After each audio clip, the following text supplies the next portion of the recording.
Olive oil is akin to a religion here in Emily Lykopoulos's Victoria shop. She's an olive oil importer and runs one of those stores where you can taste oils from large tanks and bottle your own.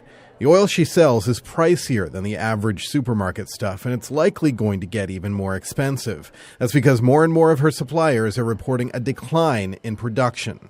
Yeah, they're very scared. They're very scared and they're worried because there isn't any cure for it. It's not like the olive fly or any other disease that has a known cure. So because of that, it's terrifying for them. Production in Italy is decreased by 58%.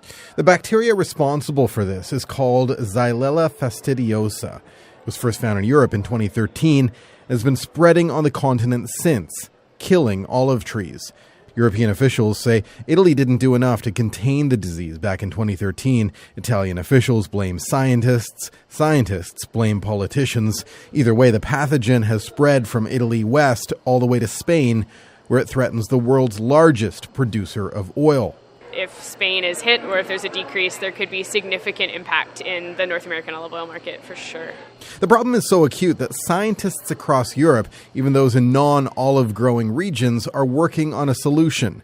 Among them is Stephen White. He's a theoretical ecologist in the UK. It's a terrible disease, and we're talking about trees over 1,000 years old being infected and dying. I mean, this is not just a thing about food production, but it's also about Italian culture and a whole in the Mediterranean basin who have livelihoods around these olives. And the whole thing's just going to be wiped away if we're not very careful. White's mathematical modeling has identified few short-term solutions. One of the ways it spreads is through flies traveling from one grove to another, but it can travel even further thanks to help from us, humans. So the sort of questions we're trying to ask is how fast is the disease spreading, and what areas might be at risk.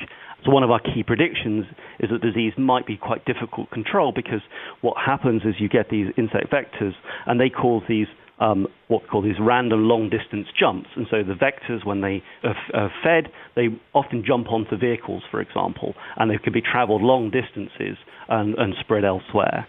In the meantime, the rise in price is more or less a certainty, according to Emily Lykopoulos.